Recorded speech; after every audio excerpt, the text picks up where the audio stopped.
It's awesome to have you on MyFlora Fridays. I have spoken to you on the phone before, and we've been connected for a while. Yeah. You're pretty active on LinkedIn, as am I. And you are out in Las Vegas, and cultivation is what your kind of feeder in right now in the cannabis industry. And we all, appreciate the cultivators out there because you're the ones that provide us with our favorite flower. Oh, But you know you better than I know you, so I'd love for you to tell everybody who you are and what you do and what brought you to the cannabis industry. cool. Thank you for having me. Yeah. I know we've been trying to do this for a while, so it's good to finally get on here and get this conversation rolling.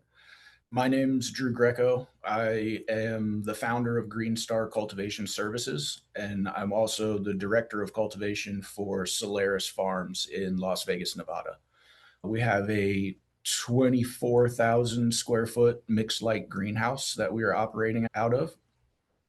I started my cannabis career out in Colorado. I grew up on the East Coast in Virginia and North Carolina mostly. I went to college in North Carolina. I moved out to Colorado in 2011 and started working at a hydroponic shop and started growing my own cannabis in my basement in northern Colorado. Actually, in Greeley. I forgot. That's where you are. That's where I was. Yeah, yeah, that's where I Yeah. went to school. That's where I have all my degrees from. That's awesome. Yeah. So I worked at that Green Thumb hydroponic shop that was right next to the Texas Roadhouse in Greeley. Okay, And got a shop. yeah, so I worked there for about almost 3 years. And there was a guy who owned a little grow and dispensary in Garden City, and he would come in and buy all his supplies from us. And I just begged him for a job for probably almost a year. And he finally had a trimmer quit, and he hired me as a trimmer. And about a month after I started with them, one of the growers quit. So he moved me into the garden. He knew that's where I wanted to be. And that's I just fell in love immediately being around the plants, mixing nutrients. Which dispensary was that? I believe now it's called Smokies. I honestly can't remember Oh, okay, what it Smokies was. It's the 420. one. It's right across from the VFW in Garden Yeah, City. Smokies 420. Yeah, yeah. Yep, yep. So that was really cool. I got in there before the rec laws were passed, so it was way more lenient in those days. We sat around the trim table upstairs in the grow and just passed bowls around and smoked joints all day. And after they passed the rec laws and the regulation got a little bit tighter, all that stuff changed. There was cameras everywhere and weren't allowed to smoke on premises, and it everything changed when rec happened. And with that, a lot of big grows were getting built down in Denver. Garden Hmm. City only had four little dispensaries. I think there was only three cultivations up there. So down in Denver was really where all the big action was happening. So I interviewed with the Green Solution and got a job at their, I think it was like 120,000 square foot indoor facility that was tiered 5 tiers high. So I moved down to Denver in January of 2015 and started working there just as a general laborer, Hmm. and spent pretty much 8 hours a day just emptying reservoirs and scrubbing reservoirs and sanitizing them and filling them back up so that they were ready to get their nutrients mixed. They were also building that facility in phases. So I was hired, I was like I think the third or fourth wave of hires in the first phase that they had built. So they were doing construction on the second part. So I have a construction background from North Carolina. When I was in college, I did construction management. So Hmm. it was really a good opportunity for me because I had just been hired. I could go to that second phase and help them with putting light reflectors together and putting the mounts on the reflectors so we could mount them to the racks that we were growing in. I ran a lot of the irrigation lines that were feeding all of the trays, little touch up stuff like that just to get that second phase ready to be opened. Hmm. That was a lot of fun. Once they opened the second phase, I got promoted to a lead. So I was relieved of having to scrub and sanitize reservoirs all day long and got to actually put my hands on the plants and do cloning and pruning. And we would kind of get bounced around between veg and the flower side. So I got to see, the full growth phase from clone all the way through flower in a commercial setting. Got to do some harvests on the flower side, but this was early 2015, so they were still spraying all kinds of crazy pesticides with no they weren't providing proper PPE, and you know the we would drive around on these lift trucks, so we would have to wear a harness and clip onto these lift trucks, and they would lift us like 30 feet in the air so that we could work on that fifth tier that was all the way up top. So I was at the Green Solution for about 11 months. In November of 2015, I was hired by Rob Janey at True Cannabis, Hmm. and I really credit him with teaching me how to run a commercial garden and the importance of scheduling and sticking to a schedule. How to schedule your mother rotation so that you're not taking clones off of really old moms. Hmm. Scheduling all of the cloning dates so that all of your harvests are perpetually coming down on the proper time. He also taught me a lot about nutrients and plant health and just general cues from the plant and what they are telling you as far as nutrient deficiencies or deficiencies from the climate or the irrigation or whatever it may be. So that was a really, really great learning experience for me.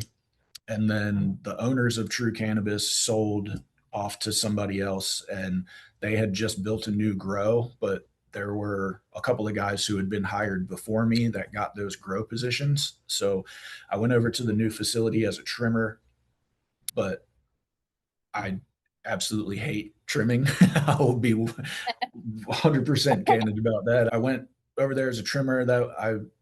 I think I was only there for like 3 or 4 weeks, and then I got hired at Seed and Smith, in which was also in Denver, and that was really the first like new build that I had ever been in. It was They retrofitted a warehouse, but they, had the DPS panels. They had rolling benches. They had double-ended Gavitas in the rooms when, those had just come out.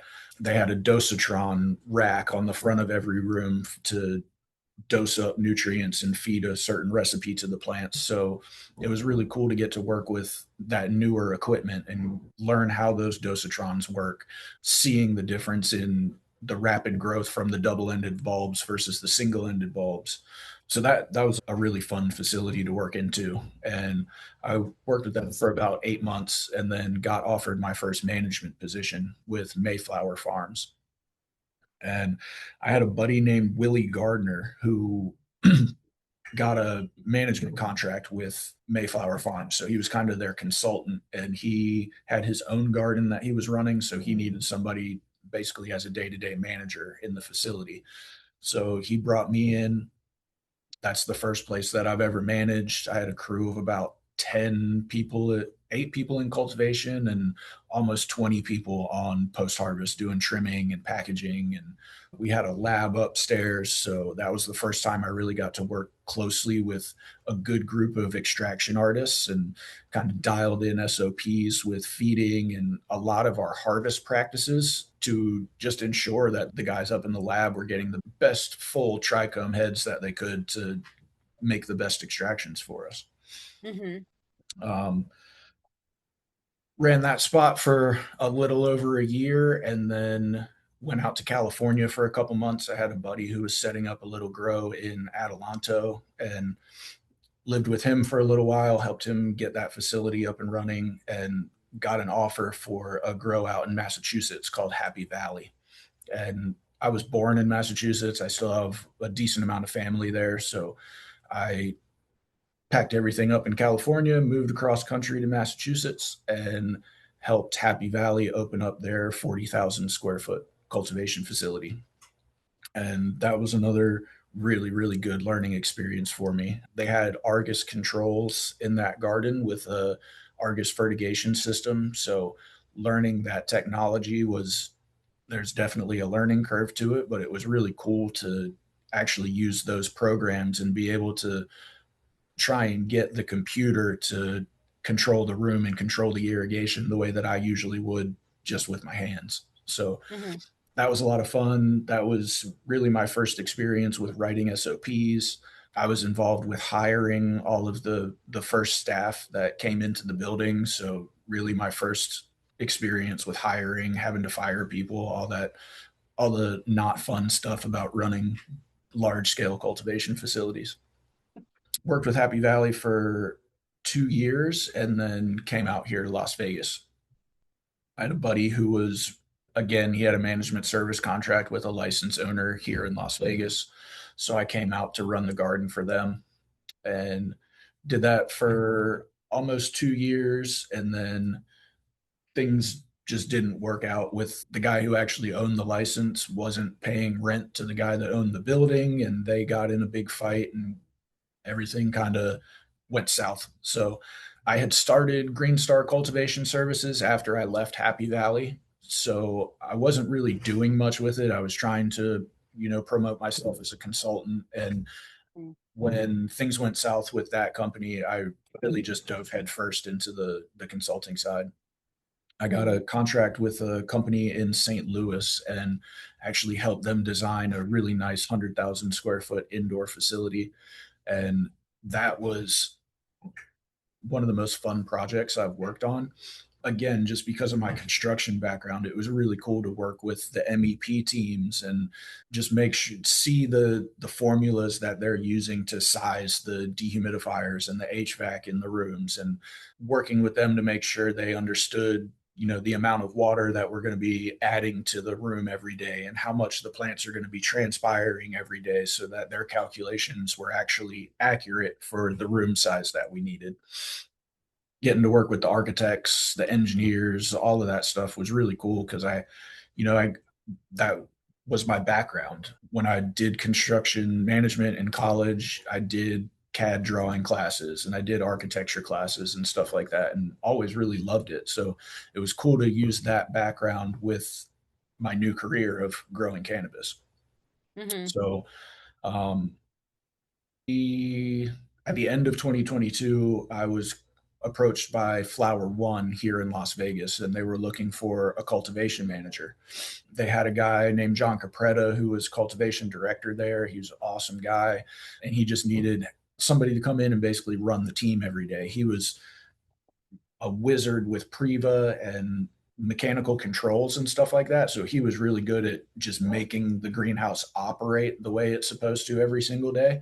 And they hired me to come in and coach the team, train the team, and run the day-to-day operations with the employees.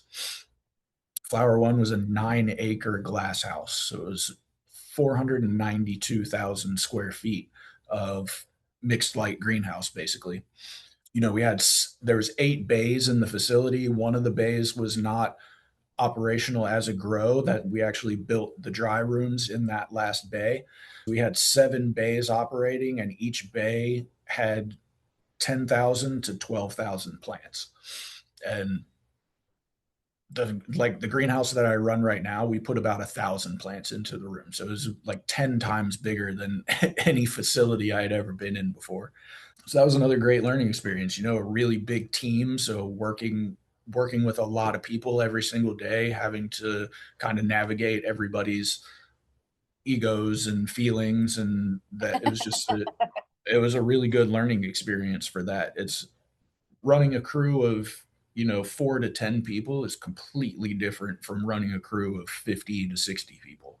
Mm-hmm. It's just everything is multiplied exponentially, and then adding the sheer size of the building, and we're taking 12,000 cuts every 2 weeks, and 12,000 cuts takes 3 days to do. So every task that usually takes like a day or maybe 2 days in a regular size facility was double or triple that. So a lot of crazy scheduling and just intense scheduling to make everything fit together and keep that facility moving the way it was supposed to. Yeah, But yeah. I guess moving from a more reasonable size facility to a giant facility, you kind of had to learn lessons on the fly. Pretty steep learning curve, right? Because you can't yeah, for to get sure. it. I was really lucky to have John as the cultivation director there because he had run that greenhouse pretty much by himself for almost a year before I was hired. So he had a pretty good idea of how the scheduling needed to work. We tweaked a couple of things to smooth it out and make it a little bit more efficient, but I was really lucky that he was already there and he already kind of had a good idea of what needed to be done. Waiting too long to start cutting the clones, and then it took an extra 2 days longer than we thought it was going to cut those 12,000 clones. And then our veg cycle was cut down by 3 days because it took longer to get them into the veg cycle. So definitely, definitely some learning mistakes in there. Yeah, well, at least you didn't have to go in and clean up like a giant mess that somebody had left before you. You know what I mean? Like, because a lot of times Yeah. that's not just in the cannabis industry, but everywhere. If there's an open spot, Really, one of the reasons I took that position is because they had just shut down that whole facility, gotten all of the plant material out of the building, did a huge deep clean of the whole greenhouse, and had just restarted when they hired me. And there's not a lot of businesses in cannabis that have the funds or the ability to shut down a facility like that. If they get bugs, they're buying some kind of IPM product to try and fight through that. There's not a lot of people that would say, "Oh, we got mites, a really crazy infestation in this building. We need to get everything out of it and deep clean and start over," which in most cases is probably the proper way to do it. But yeah. Is that why they had to shut down production? Was they had an infestation of something? yeah, yeah, they had really bad mite infestation. The veg bays in that greenhouse were flood and drain from the floor, so they had been using rock wool. There was crazy algae all over the floors of those veg rooms because they weren't being cleaned properly. So yeah, a lot of bacterial mold and bugs that caused them to have to shut down and basically clean the entire facility top to bottom and restart. That's crazy. Is that the Yeah. is that the worst thing you've seen in your career was that? Yes, there's in my early days in Colorado at that Green Solution facility that was tiered really high. That was, if not the first tiered grow in the country, it was one of the first, definitely one of the first, especially of that size. So they didn't have proper airflow on Mm. the top levels of those racks. There was crazy mold and mildew growing on all of the plants up there. Everything on the top rack was infected or infested with some type of pest. So that was definitely a wake up call very early in my career of, oh, if we don't take care of all this stuff, and build out this facility properly, it can catch up and kick us in the butt really fast. Yeah, I mean, you're just never going to recover unless you take it all and do what they did. Right. I was just talking to Zamir Punja yesterday, and he said that, he works with a facility that got hop latent viroid, and they did the right thing. They pulled everything, deep cleaned everything, like, Nice. tightened up everything to make sure that they got rid of it. And the sources, they had to get rid of all the moms, like literally everything. But he said, most facilities don't do that. They just kind of, Yep. No. Yep. And I'm sorry I have to do this, but I'm gonna have to cut this short. I'm at the greenhouse and the CCB just stopped by for a random inspection. oh no. Yeah. Okay. Hello. Welcome back. Yeah. I think you can't help it if you get a surprise investigation. What was it for? Just a facility inspection? Yes, they were actually checking our sampling processes. For the past couple months, I've been hearing they've been going around to all the facilities and making sure that the labs are following the SOP for collecting samples from cultivations and processing facilities and stuff like that. So they came in, they checked our visitor log to make sure everyone was signing in when they were coming in, and then they just asked us to send them video of, I think, the past 3 times that the lab came, so they could watch them on camera and make sure they were sanitizing their equipment between pulling samples and all that good stuff. So that's to like mitigate the occurrence of lab fraud, lab test, like picking the top, best, biggest bud to Yep. stop people from like having a special plant that is disease free. That's a good idea. I like that. Yeah. Yeah. It's pretty cool. And I'm sure you pass with flying colors. Yep. Yeah. Our lab is really good. I use one lab. They are, I think, the second oldest lab in Nevada, or Hmm. they were like the second one to get their license, and they've had zero infractions in the 11 years that they've been open. So all of the other labs have had some kind of infraction. There's, I think, two or three that have had to shut down per the CCB because they were just inflating numbers like crazy. So Yeah. yeah, I like the lab that I work with. They're all pretty on top of what they're supposed to be doing and following their SOPs and stuff like that. You were in the middle of talking about moving from, or I guess your journey from smaller cultivation facilities up into the large one that you're currently running and how that presented some challenges and it was just interesting. And I mean, big facility is much different than a smaller facility. It really becomes a team sport when you get to the more scaled facilities, the larger facilities. There's absolutely no way I could run this facility by myself or even with like two or three other people. It definitely takes an entire team, and getting to that point is where I see the biggest hurdle that cultivators are having to jump over. A lot of legacy cultivators and people that have been growing cannabis for a long time are kind of homebody type people. They're not the most social, they're not the best coaches. They like to be in their garden by themselves, not talking to anyone. And when you get to this scale where you have to be able to teach 15 other people to do the skill, to learn the skills that you have, it becomes a completely different game.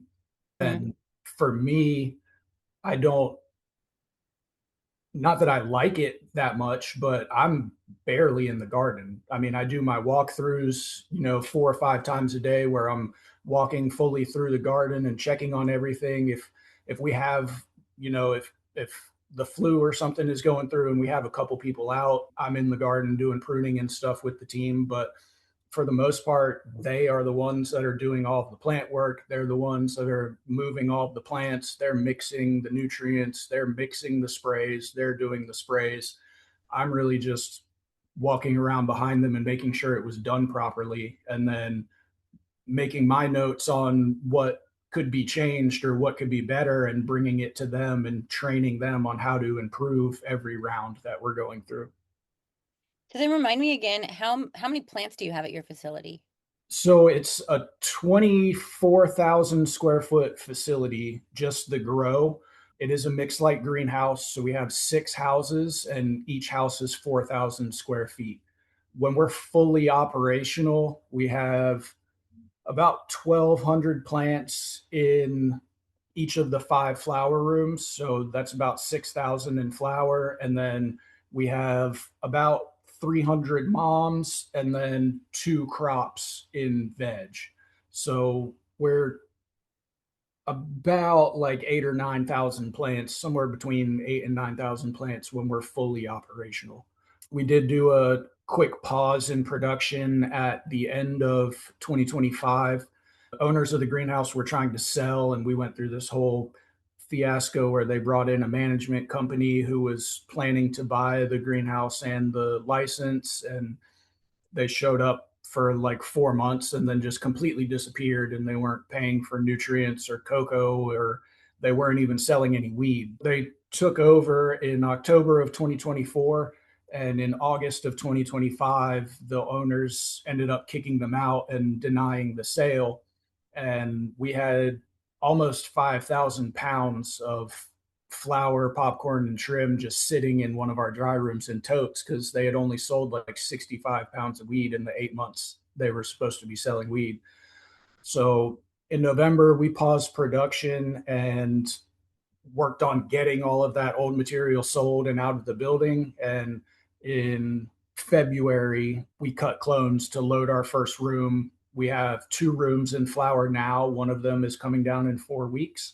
And we just got approval last week to load a third room. So we're going to be running a 9 week flower cycle, 3 flower rooms, harvesting every 3 weeks. It's not the first time I have been through this situation. And the owners at really any facility, not every facility, but the majority of the facilities, the owners don't know how to cultivate cannabis. They don't know what it takes to grow crops. They don't understand the schedule. They don't understand, hey, if I tell you that we need to order this cocoa on Tuesday, the 24th, and you don't order it until the following Wednesday, we just missed a harvest this year. We weren't able to load the room and we just lost a harvest.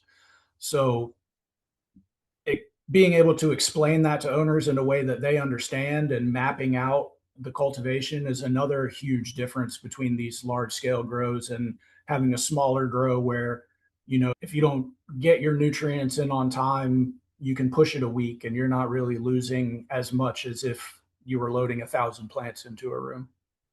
Yeah, so I've never worked with clones, but especially with seeds. If you have a schedule and you miss that window, like your seeds are done. Like, you've got plants that are just they're gonna, die. You Yeah. got to get them in.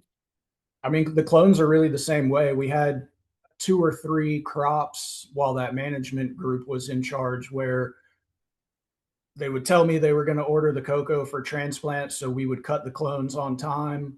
They wouldn't order the cocoa, and the clones would just sit in the clone room for an extra 12 or 14 or days or longer than that.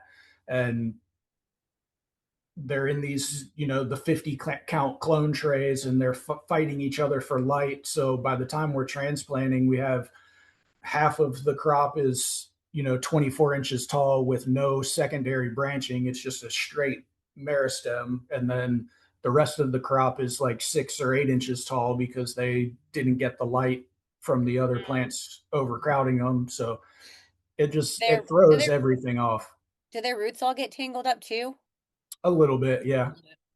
Yep. Gotcha.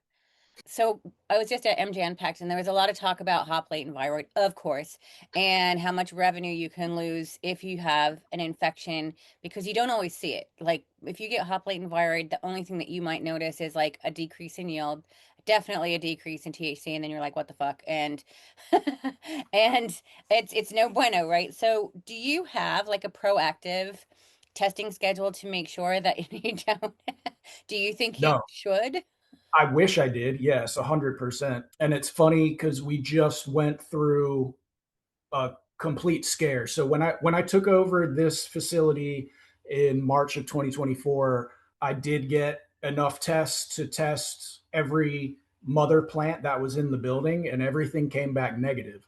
So after we got those results back, the owners were like, "Oh yeah, we don't have HLVd, so I'm not going to spend any more money on that." And that's just their mindset, and Yeah. it's hard to convince someone to spend even just a couple $100s when they're on a guess. It's like I we might have hop latent viroid, we might not. So you're going to spend this $1,000, and it could tell us that we have it, and it could save a crop in the future, or it's going to say that we don't have it, and the owners feel like they just wasted $1,000 on this test. Yeah. So um, last month, actually, uh, one of our humidifiers in the propagation room was not functioning the way it was supposed to. And it was working really well during the day, but not at night when we would leave. And we don't have the proper controls in our propagation room for me to be able to go in the morning and look at what the environment was overnight. So we had a couple of strains that usually root really well for us that were not rooting at all last time. And I went out into the mother room and I was walking around through the moms, and it was our Chem 91 actually that was kind of being slow to root. And I was seeing some nodes on the mother plants that were flagged, and I've heard that that can be a sign of HLVd. There, it can be a sign of a lot of different things, but we just started freaking out and we were like, oh, the Chem 91 has HLVd. So I reached out to my buddy Jesse in California, who's with Toomey Genomics, and he immediately sent us enough to test all of our Chem 91 moms.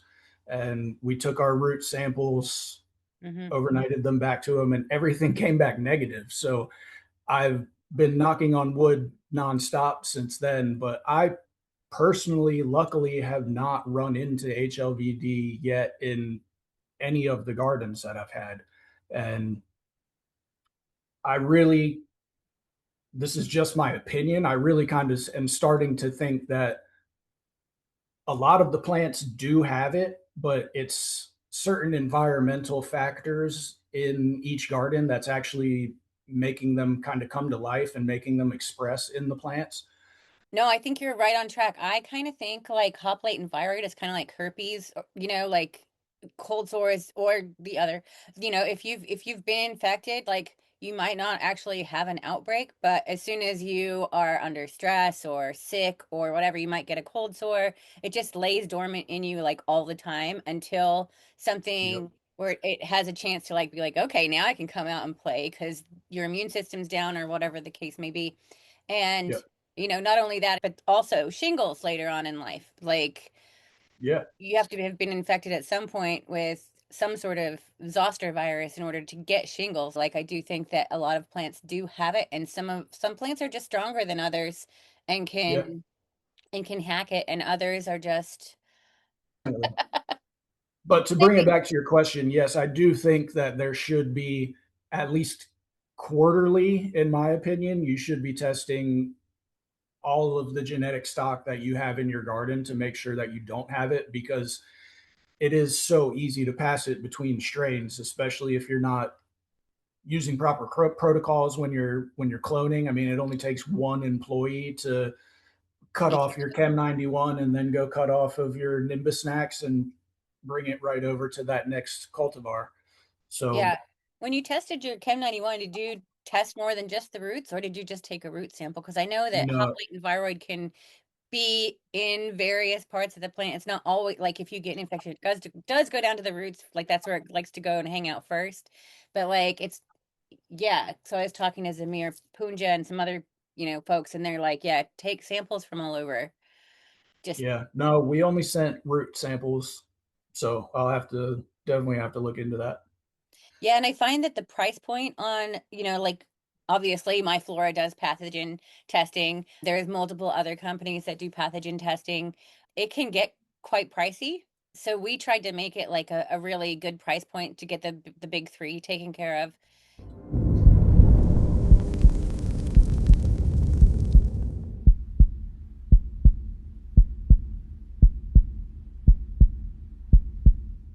So our tests are like about 60% cheaper than our competition, which is great for cultivators. And then we Yeah, have some pathogen or some symptom based ones. So like if you're looking at your grow and you don't know, like, you're seeing chlorosis or whatever, and you're like, I don't know if this is a nutrient issue or a pathogen issue. We've got like a panel of pathogens that lead to those symptoms along with, got leaf spot and mosaic and all these other things. So if you're not sure, nice. you can send a test in, and whether we say yes you have a pathogen or no you have a pathogen, you have that's it's something else. Like either way you've got some kind of problem, but Right. that can help you like direct your energy into the right area instead of kind of stabbing around and throwing shit at the wall to see what sticks. Because I Yeah, think that that makes sense. I like that. yeah, I think that happens in a lot of cultivation facilities. Like you try to fix a problem by doing multiple things, but then you don't know what it was that you fixed. Yep. Yeah. Changing one variable at a time, especially in bigger gardens, is super important. Mhm. One of the first cultivators I worked for in Colorado, Rob Janey, was always in like beating that into our heads as much as possible, because cultivators always want to try new things, especially since Instagram has come around and you can see what other people are doing. It's like, oh man, this guy is running a 1.0 VPD for the first 3 weeks in flower. I want to try that. I also want to try these new LEDs, and I want to try this new nutrient program, and I want to add CO2. And you do all that at the same time and something goes wrong. Like, what was the problem. You can't specifically narrow it down to the one thing that is messing everything up. You changed four variables or five variables at the same time, so there's no pinpointing the problem. Right. And if you're working with, like, if I feel like the other thing where people can go wrong is like they want to try different things. So they try something different on this strain and something else on this strain, something else on this strain. But then you don't know if it's like strain dependent and Right. you did, like, Yep. Yep. so either way you run into problems. It's fun to play, but yeah. And when you panic, right? You've got a problem, you're like, shit, I gotta fix this. And, so you change your nutrients and you do all these things and you're like, I don't know what I did. And then it gets worse, and you're like, "Oh man, what? What do I go back to now?" Right. Undo it all. Undo it all. Yep. Megan asked me what's a hill I'll die on? What's a cultivation hill I'll die on? And it will be test early, test often to keep, because like things like Fusarium and Pythium, they're always around. But Right. like, well, what's your load looking like? If it's just a Yep. little bit, like there is a threshold that you reach before it tips over the edge and becomes an issue. And if you can keep an eye on that and keep your humidity and stuff under control, and you can mitigate problems that way. I think testing early and testing often as your budget allows is way better than all of a sudden, your yields are not what they're supposed to be, or your THC is not what you expected, or your terps have all of a sudden tanked, and you're like, well, shit, now I'm not even going to get the money that I thought from this crop, you know, Right. because that drops you into a whole nother price tier when Oh, for you sure. go from high 20s to, under 20%. Now, like, what are you going to do with that? Go to extraction? Yeah, that's unfortunately pretty much the only option, unless you get lucky and you have a customer that is looking for lower percentage flour, but that's very tough to do. There's not a lot of places anymore that are willing to take the lower percentages. Yeah, I would agree. So, like, how there are so many different varieties on the market right now, like, you know, tens of thousands probably, I'm guessing. If you were to Yeah. actually like sit down and look at all the seeds and all of the clones and all of the tissue culture and like depending on what you want, how do you choose what you're gonna house in your facility or run or, how often? Thing. So for pheno hunting, I I'm obviously looking at the lineage of the genetic that I'm going to run. What was the mom? What was the dad? If I can get farther than that, I like to look farther than that also. So I have some kind of general idea of what this plant might provide for us. Hmm. Um, then from there, like if I'm popping a pack of 10 seeds in veg, I'm immediately culling any males. So Hmm. from that 10, that might bring me down to 6 or 8. And then also in veg, I let those seedlings pretty much grow without topping or pinching or twisting or anything until they're at least 2.5 or 3 feet tall. So I can kind of see the structure that the plant is going to grow. And we have a basic guideline of where we want our plants to finish, how bushy we want them to be, how much internodal spacing we want on those plants. So anything that's too far out of those parameters immediately in veg, I'm just going to kill also. So that could bring me down, to 4 or 5, or all 6 or 8 of them could still make it into the next phase. Hmm. And from there, I'm cloning off of those seedling plants. By now, they've gotten bushy enough to where I can take at least 50 cuts off of each phenotype. And then into the flower room, I pretty much have one bench in every flower room that I can designate for R&D or pheno hunting or whatever we're trying to find. So my benches are broken up into 17 cubes down the bench. So if I'm pheno hunting one strain and I have 6 different phenotypes that are going into the flower room, I'll do about 2 benches of each phenotype. So we're doing 9 plants per cube. So that'd be about 18 to 20 plants of each phenotype. The reason for that is testing. So I have to have at least 5 pounds of material for it to make sense to pay the testing cost once we harvest and we have to send it to the lab. So I need to have at least 1 cube of every pheno. I like to have at least two just because that gives us a little bit more product and it actually makes sense to send that to the lab and pay the testing costs. But during the flower cycle, again, we're looking at the structure of the plant. Where's it finishing? If we put it into flower and it's stretching like 4 times its height in flower, that's probably not a plant that we're going to keep. Internodal spacing, flower circumference, smell, obviously, and then trichome, either greasiness or tackiness, is something that we're looking at also. Is it going to wash well? Is it going to extract well? We've started over the past couple of months taking micro pictures of trichomes and putting them onto a grid so we can actually count how many trichomes are in each little centimeter square or whatever it is that we have. And we can rank each phenotype by trichome density. That's It is and it isn't. It's a good visual, and a flower that is more covered in trichomes always sells a little bit better, but I've found zero correlation to THC percentage or CBD percentage or anything based off of the trichome density that we're monitoring. interesting. The 5 pounds that you were talking about, like you grow all your R&D plants out to at least 5 pounds so that you can afford the test. Do you sell that flour then in small batches? Or like what do you do with because you don't get 5 pounds tested.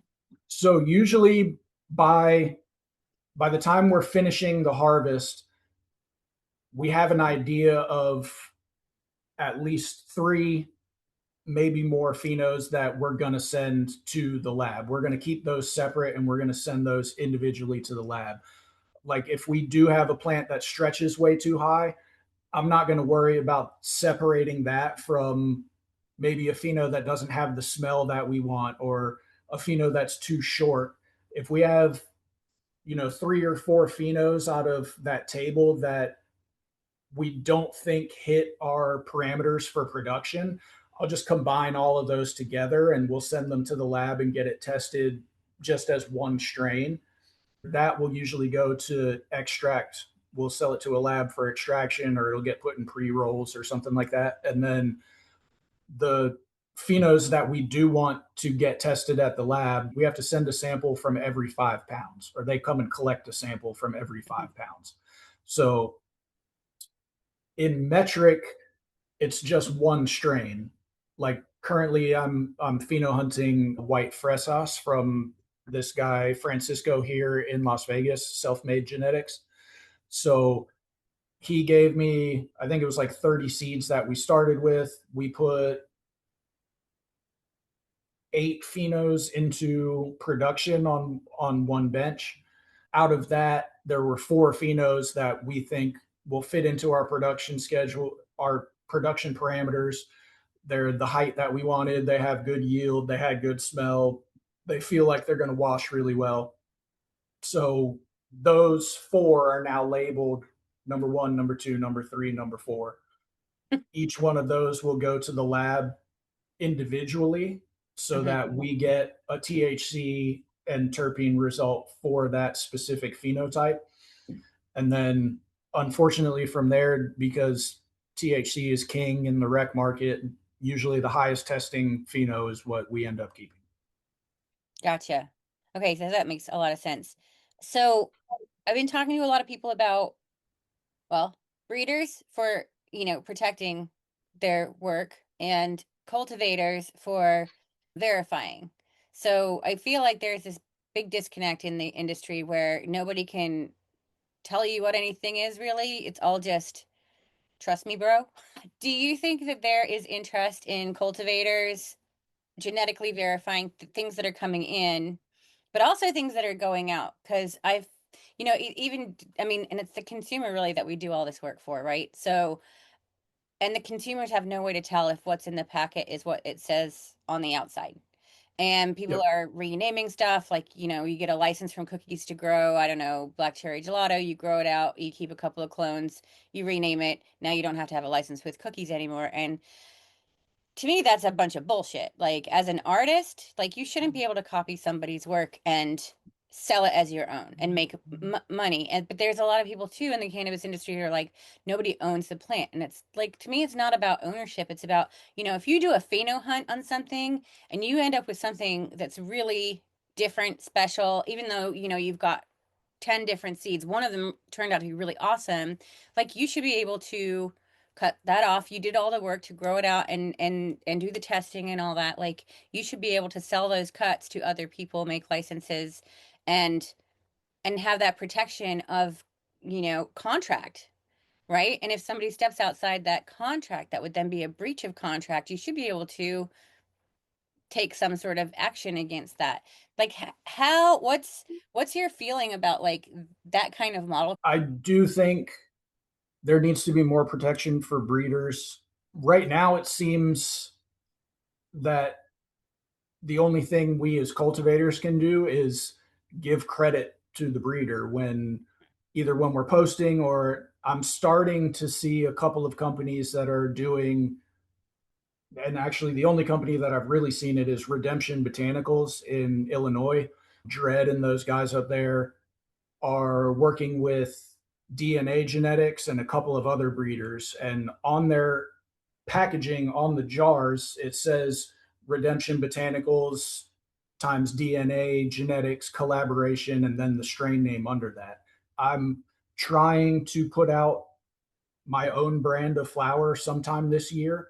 And that's what I'm working on right now, is reaching out to breeders and saying, hey, I love this strain that you have, or I know you're working on these strains. If you let me pheno hunt a couple of packs or whatever you're working on, if I find a winner that I want to put into production and put onto shelves, I'm going to put your name on the jar with mine. Mm-hmm.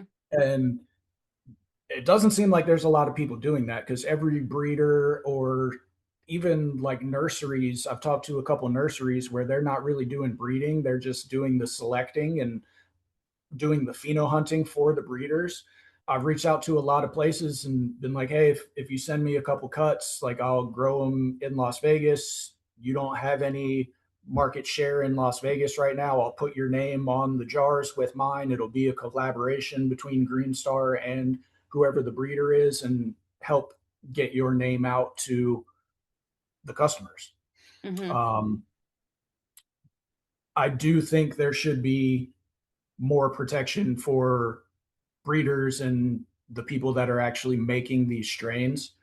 But then you also get to, if someone's spending $120 on a 10 pack of seeds from a breeder, and they pop those seeds and they find a male and a female and they want to breed with them and make something different, they should be allowed to do that without having to pay anything to the breeder or give them any kind of licensing money or something like that. I think if you're buying genetics from a breeder, you should be able to breed with those genetics that you popped without having to pay more money to the breeder to be able to breed with them, if that makes sense.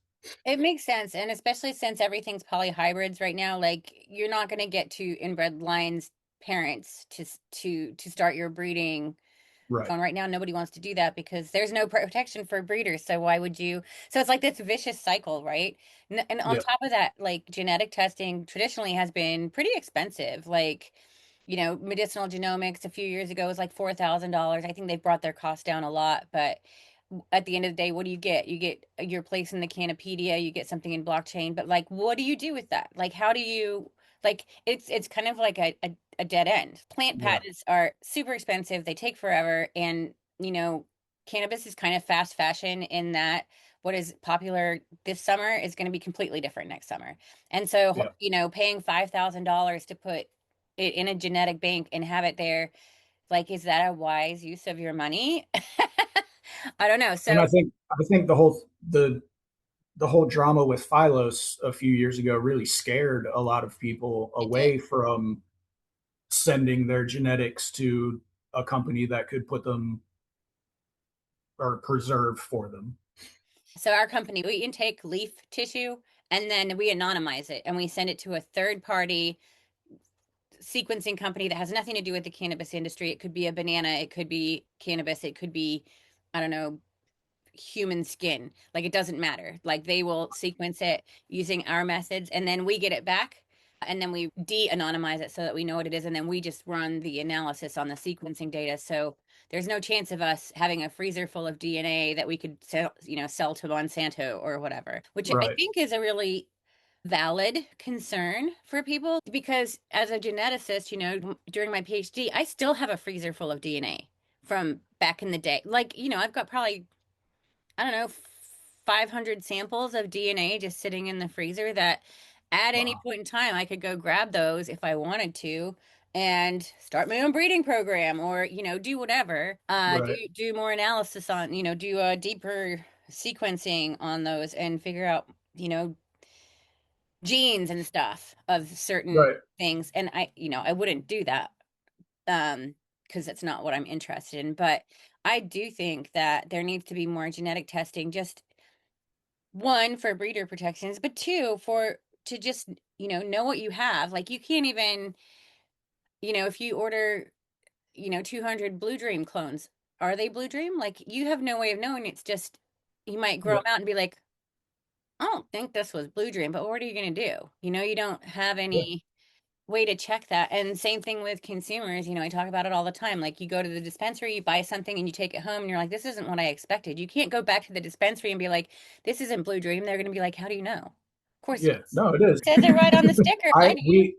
we have a genetic in the garden right now that was labeled runts when it was given to me, and it does not look like any picture of a flowering runts plant that I have ever seen, and it does not smell like runts. So I'm 95% sure that it is not runts, but I mean it could be a different pheno of runts going around. It could maybe someone had a really sick runts plant that they cloned off of, and this is the kind of the more, Result. yeah, I don't know, but it doesn't look like runts. But wouldn't it be nice to be able to send it in and be like, what is this for anywhere between 150 and $400 and be like, Yes. yep, okay, I know what I have now. And it either is or Yeah. it isn't what I think it is. And if it's not, like if it turns out that it's genetically what you think it is, but the phenotype is not what it's supposed to be, then you can be like, all right, I need to start over with this and get Right. it from somewhere else where it's a stronger, you know, morphology or disease resistant, like whatever, Yeah. right? Yep. 100%. Or you could even throw it through tissue culture and potentially reverse whatever damage has been done. Yep. Yep. Yeah, that would be a huge help. Definitely. Yeah, so that's something that I've been on for a while because I just think that That's awesome. it's just so weird. Like every other, I mean, it's because the plant's illegal, right? It's Right. and just the other avenues to that we go through with every other plant, tulips, roses, corn, whatever. Like they're just not. It's not there. It's not there for Right. cannabis. So many more different expressions of the cannabis plant than of like corn or strawberries or any other. Yeah, and we use, there's a lot of people that use it for medicine. So when you get the phenotypic drift, that can be, give somebody something that they aren't expecting or doesn't meet their needs or whatever the case may be. And I feel like with genetic testing, that's, it's not going to sort everything out, but it'll give people like a lot better chance of hitting on what they need versus stabbing around in the dark. Yeah. If it's got grapefruit in the name, is it from grapefruit or is it like related to grapefruit or is it somebody just named it with, like Right. people just Yep. don't have any information right now, and especially for people looking for medicine and dispensaries too. If they run out of something that they are used to having on their shelves and is popular, if for whatever reason their cultivator doesn't have it anymore, how do they find something that's similar that they can put on their shelves? And even, I mean, with the new rescheduling and the DEA asking people to make products for medicine, I think that's going to definitely be a need, just like you said. I mean, people are going to need strains of flower that have a certain terpene profile, and unless it is 100% determined that this strain is what it is, it, no one is going to be able to meet that criteria And until clinical trials too. So if somebody's doing a clinical trial and they're using Blue Dream, which Blue Dream are you using? And right. is it even indeed Blue Dream? Because if you've got several teams working in different places in the United States, they need to be working on the same Yep. material. Yep. Yeah. So I think about That's these awesome. things all the time. So I want to know, I mean, there's a lot of different changes that are happening right now. What are you most excited about and what concerns you, if anything? I'm not honestly, I'm not super excited about any of the changes yet. The cultivation I work at is rec only, so it doesn't really Mm, affect us yet. I think that it will in the near future, but right now I don't for rec cultivation, I don't think anything is really changing at the moment. I do hope that we get some of the tax relief that medical cultivators are going to get and medical stores are going to get. It seems like it seems like right now the stores are going to get the most of the relief and the cultivations are just kind of an afterthought. What scares me is having to register with the DEA and sell them any flower that is going to then be resold to a producer of a medical a medicine, I guess, is what they're looking to do. So, from what I have read, if we were a medical cultivator, I would have to harvest plants, sell that to the DEA, and the DEA will resell that to a production facility that will make the tincture or the edible or whatever product that is going to be medicine. And that definitely scares me. that scares me too because now we've got a situation like we have with pharmaceuticals right now where they're just jacking up the prices because they can. Yep. And I don't trust that they're not going to do that. Yep. Like, sure, there'll be tax relief, but they're going to At have what cost? Right. they're going to have the power to set the market value for what they're purchasing and what they're selling because they're completely in the middle. So I feel like this is like a power grab and a money grab. Yeah. Yep. That's what it feels like. Yeah. Not too So, yeah. excited about it. No, I'm pretty apprehensive of how everything will kind of fall out and how it will be structured, how everything will end up. It's still all kind of up in the air.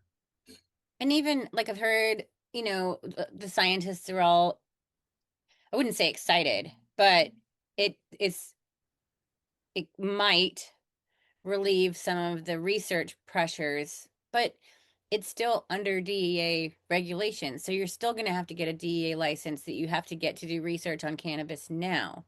Like you're still going to Right. have it under lock and key. You're still going to have to jump through all the hoops that you have to jump through. Like it's still schedule. So, I mean, I don't really see a lot changing there. And No. and the big federal, academic universities are still, they're still getting paid with federal funds. Are they going to be able to work with Schedule 3 or is it still going to be, Right. a problem to be working with a scheduled substance? Yep. And I I do see at some point all cultivation, production, and dispensaries are going to have to be GMP certified. I think there's a lot of cultivation facilities that aren't going to make it once they pass those regulations and make it so that you have to be GMP, GACP certified. There's a lot of indoor facilities that are not going to be able to do that. I mean, like probably 3/4 of the facilities in Colorado are just old warehouses that the roof is leaking all over the plants. There's no way that they are going to be able to continue cultivating once everything kind of lands the way it's going to land. Should cultivation facilities that are leaking crap all over the place. Should they even be allowed to keep producing? I mean, all, No, so they haven't had they a lot of. shouldn't, but there's going to be a lot of places that are they're just going to have to shut down. They're not going to have any choice really. It's either, move in, build a new facility, move into a nicer facility, or shut down. Right. Yeah. Yep. I mean, there's going to be a lot of people that are losing their businesses, not just over this Schedule 3 thing, but also over the closing of the loophole, the Oh yeah. loophole Yep. in the farm bill, which I mean, it was a good ride while it lasted, right? But I don't I don't know how anybody thought that was going to last forever. I do feel bad for, I mean, there's a lot of good people in that industry, but yeah, it was always a dead end, Yeah. Yeah. I Definitely. think, I to do any, too. yeah, to anybody who has two brain cells to rub together. Yep. I'm Yep. only smart at one thing and it's not business, but I do know, like I was like, okay, well, Yeah. You can oh, only get over on the government for so long. yeah, yeah, right. Well, shoot, do you have, so you're in Las Vegas. I mean, you're on LinkedIn. I think you're less active than you used to be. Maybe it's because you're busier, but Yeah. if people want to find you, they can. But do you have Yep. anything? You can I have a website that's up right now, greenstargrower.com. So you can find me there. My email is on there. There's a little place at the bottom of the website where you can send me an email. I'm trying to find more consulting clients right now. So anyone who is designing facilities, I have a pretty good architectural team that I work with, architecture and MEP team that I do work with. They're all licensed architects and mechanical engineers. So they do the actual designing of the facilities and they consult with me to make sure that we're they're designing the facility for the way that it's going to be run. I've over the 15 years that I've been consulting and cultivating, I've run into so many facilities that were designed by someone who wasn't going to be growing in it. They designed it for one way of cultivation, and when you try to switch it to, more plants per table or higher or lower VPD in the rooms just can't keep up with it, and that's a huge hurdle for cultivators and for especially for new startup businesses. If they're designing a facility from the ground up, they're spending millions of dollars to get that done. And then they expect to have a facility where they can just jump in and crush right away. So trying to help newer facilities, newer companies get over those hurdles a little bit faster. And then facilities that are already up and operating, coming in, helping with efficiency, dialing in SOPs, training staff, stuff like that. Workflow is a big deal. Like, Definitely. if your facility's not set up correctly, and I mean, there's multiple ways to do it, but if you've got some sort of bottleneck, like that can really screw things up. Oh, yeah. Yeah. I can't tell you how many facilities I've worked in or consulted for, and they have, you know, beautiful veg, beautiful, huge double or triple stacked flower rooms, and then they have two dry rooms. And it's like, hey, well, we want to harvest every week or every 7 day or every 5 days or every 6 days. And it's like, well, we you can't do that. You have to dry your plants for a certain amount of time, and Put that. putting one whole room into two dry rooms, that we just ran out of room. Yeah, yeah, that's a thing. Running out of room. Yeah, Absolutely. planning ahead, like, because it's Yeah. really hard to build the plane while it's flying. Yeah, definitely. And it takes a lot of seeing other people mess up to have the foresight to say, oh, well, I wouldn't do that because in 5 months when we're harvesting our first room, this is going to happen. And being able to show people what could possibly happen and why that could possibly happen is definitely been good for me in my consulting business. Hmm. Okay. Well, I will put up your website on the screen so people can find you and if they need you for Cool. a consult or whatever the case may be. But, I think we talked about a lot of stuff over the past 2 months that this interview has taken place. Yeah. But it was nice to like regroup my thoughts and like come back with, different stuff that I had planned because this Yeah, industry changes so quickly. it does. It It does. does. Keeps you on your toes, that's for sure. It Oh, was yeah. so good meeting you, talking to you. I'm You as sure that well. we'll come across each other at some point in time at a conference Yeah, or something. definitely. I appreciate you having me on. Thank you. Yeah, no problem. Have a great week. You too. All Bye. right, bye, Drew.